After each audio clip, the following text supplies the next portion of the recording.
How's everybody doing today? This is Daniel with Guilty Gamer, and we're just going to unbox the MagicX 135. This is everything that came in the box, just like this. I haven't opened anything yet. The wipes are going to be for applying the included screen protector. We'll see if I can find that because it was not in the packaging. And we've got our basic stuff here that looks like a USB cable, probably USB-C to USB-A. Pretty standard, kind of run-of-the-mill. Let's open this box up here. And the 135, very interesting form factor, like everything MagicX does. This one, I opted for the 4 gigabytes of RAM, but there was also a 3 gigabyte model. Well, this is interesting.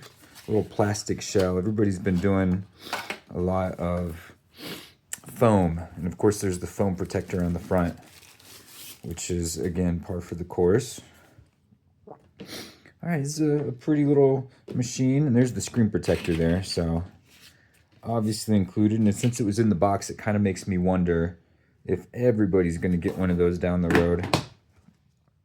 The instruction manual, all kinds of fun stuff there. Well, who reads the instruction manual anyway? I'm not sure.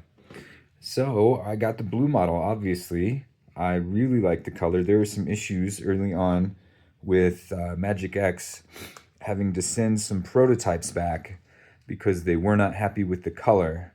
So, oh, look at that texture. I like that. I was not expecting that. Very nice. So it seems like they've got an attention to detail that I would like, that, you know, anybody would want from their handheld maker. It's got a little bit of rattle on the buttons, but I do like the blue on blue. It's not bad. And this is one of the interesting features. One of their experimental things that they're doing is this is definitely explicitly designed for tate games, a vertical. So although this is the traditional way to play it, got a hall stick here and some digital buttons, not analogs. I'm not crazy about that. The R1 and R2 placement, that's a little weird for me, but we'll see how it works out. So the idea here is that you play vertical arcade games like so, and so that's why it's got a D-pad over here. Now something like the MagMe can do this as well, because it's got an analog stick down here, and it, you know, it works.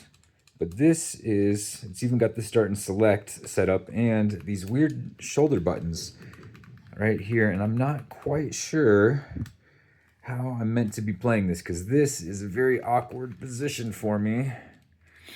And this is kind of awkward as well. So, I mean, if I had my druthers as I was holding it, I would not have buttons here. I would have them, I guess, somewhere back there, but that just makes it even weirder. Let's go ahead and turn this bad boy on. Where's the power button? There we go. They almost always have power to start, and one certainly hopes it does. There we go.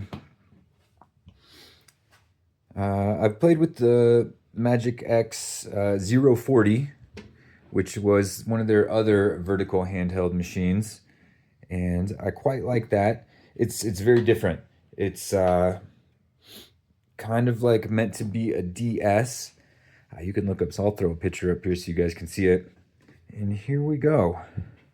It looks like we might have some stuff preloaded, because this does PlayStation Vita. And if this can handle PlayStation Vita, that is a pretty good sign of how powerful it's going to be.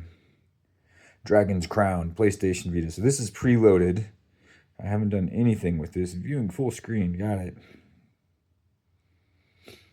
Pipelines compiled. Okay.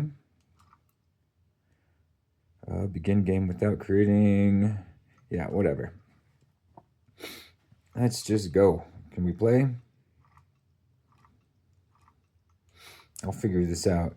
Create save data. This game handles autosave. Yes, create it. Begin game without creating save data. Yes, do it. Create save data. No. Can we do this? Okay. So there's definitely something weird going on here. Okay, there we go. I have to play with this a little bit just to figure out what's going on. And yeah, so this says it's not too heavy, and it's almost pocketable, I would say. It's a 3.5-inch screen with 3:2 aspect ratio, so that 16:9's got some letterboxing. I know some of you won't like that. So this will definitely be a beast of a Game Boy Advance machine, even though it's still meant to do tate gaming. Start game? No data. Let's just go ahead and get rid of that. You must select a character. Well, I'm not going to get too into the game right now. How do we get out of here? Back? Something? Back. Hold home. There we go. That kind of works. So it looks like they might just have PS Vita on here right now. Back does nothing. Scraper. Platform. There we go. All games. So it comes loaded with just that one game. So hopefully you're into PS Vita. But that's a very good sign. I had some trouble getting PS Vita to work on the MangMe. And that was probably a me issue, getting the games put together. Sometimes emulation with, well, like Saturn and Vita, putting together the ROMs can be a little bit of a thing. We got some apps on here. As a hard dolphin. So it's loaded up for all kinds of stuff, all the open source emulators that you would expect, BPSSPP, RetroArch, and hopefully that's just the default RetroArch and not some weird proprietary thing they put together. We got system settings, updates, all kinds of stuff. So what, back on that app, one thing I do see, okay, it's got little toolbars on it. We've got the Play Store. Very nice. So this could be just a regular old Android machine. So first impressions, it looks like a headphone jack. Nice. I'm not sure how I feel about these things. I'm sure somebody's going to come up with a good idea for it before me. Got a little bit of rattle on there. It's an interesting idea. It's bold. I'm not sure if it's going to work. I'm going to give this some play time and put out another video in a couple days with some first impressions before I get a full review up on the site. So there is a first look at the MagicX 135.